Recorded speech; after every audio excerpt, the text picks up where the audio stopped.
All right, this is Molly Boss Player coming at you with another one. Let me do a movie review on the American Society of Magical Negros. What a title. When I first seen this trailer some months ago, I thought this movie was going to be some trash. Some black people got to turn the other cheek type movie. And this was like a satire on making the white people feel good. They had these magical Negroes was assigned to these white people, trying to make them feel good, make them feel better about themselves so they won't turn into being a white supremacist, basically. And when I first seen the trailer, I was like, this is some garbage. Black people don't need to be worried about how white people feel. Screw how they feel, you know? It's not our job to make these people feel safe. You know, we live in, America, man. There's too many immigrants over here. There's too much stuff going on over here, too much violence. It's a lot of stuff that's going on in America. It ain't got nothing to do with black people, especially making white people feel good about themselves. That's basically what this movie was about, to some degree. And then it changed. At the end of the movie, the people that was supposed to be the magical Negroes, they started, telling white people the truth of how they feel, instead of just worrying about, making them feel good. So that was a good part of the movie to me. And then they had this Mexican chick. She was a part of some other group, So Swag, Society of Supportive Wives and Girlfriends, which was funny. That was hilarious. I'm like, okay, so who was she supposed to be supporting? Because the black dude, Justice Smith, whatever his name is, he was sent there for the white dude that was working at this Facebook type of company. It was something like that, meat in a box or something like that.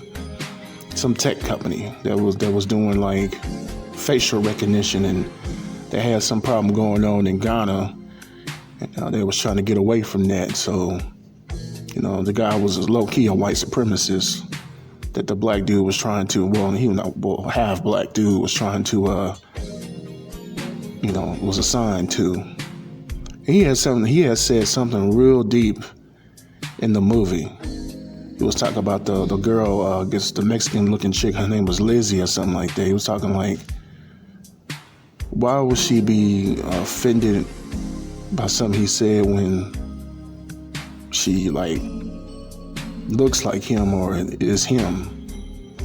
Like, he said something about that both of them are the same. I was like, oh, that's some deep stuff right there. So why would she have a problem with anything he says or does when he's white and she's white? He thought she was, she was white, but she's like some type of white adjacent. I don't know what she was. I don't know if she was a white Hispanic. I don't know what she was. But he had said something that was deep. And this movie was, they had some deep meaning to it to me. About how, these white supremacists, they start, doubting themselves and start getting angry with themselves and start to want to lash out because, they don't feel good about themselves. What turns them to white supremacists. So that's basically what this movie was about. And they took a scene right out of Green Mile where Michael Clark Duncan had touched Tom Hanks' genitals, and to have him do something. I don't know if he had some type of prostate or erectile dysfunction, but they took that scene right out that movie. I'm like, are they really supposed to do that? Okay. I'll give this movie a 6 out of 10, man. And you got to look, beyond the BS title of the movie. It was very deep. Very deep. David Alan Grier's character was telling the Justice Smith character that his daddy was a shoe shiner, and he was shining this white man's shoes, and the white man spit on his head because he wasn't using enough spit on his shoes. And David Alan Grier was, he was ashamed of his father for not, doing something to the white dude that spit on him. He had said something to his grandma that he was ashamed of his father. And his grandma was like, well, if he comes back home alive, then, he did something good. I was like, okay, so these black people, especially in those back in those Jim Crow days, where these they didn't have no rights, no civil rights. So a white person can do whatever they want to do to you, and you're just gonna have to take it. And David Allen Greer said some Uncle Tom stuff as well, talking about, a lot of black people died, but he's still there. He's still on the earth because he basically turned the other cheek and didn't do nothing. And that was very cowardly. And a lot of old black people think that way. I know a black dude right now, 78 years old. He said the same stuff to me. Talking about, I was like, man, that's some cowardly stuff, man. You're running away from these white supremacists back in the day. You should have fought them. He was like, well, I'm still alive today. I'm like, these old black people, man, they're some cowards. They don't want to, they rather not go ahead and face white supremacy head on. They want to run away from it. But you live in a life of cowardness, basically. You just a coward.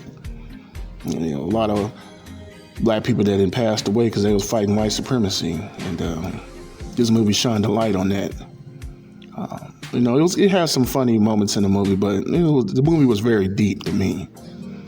Show you how these black people want to sit here and be passive to these white supremacists and want to make them feel good about themselves, which is not cool. It's not our job as foundational black Americans to make white people feel good or make white people happy. They don't make us feel good and they don't make us happy. So at the end of the movie, that's what they start to realize, though, that thinking that they trying to save black people from getting killed out here because of these crazy demonic white supremacists. And then they're backfiring on them. But like I said, I give this movie a 6 out of 10. I thought it was going to be some trash, but the movie's pretty deep, very deep. But it's been Mo, the boss player Mahalo. Over.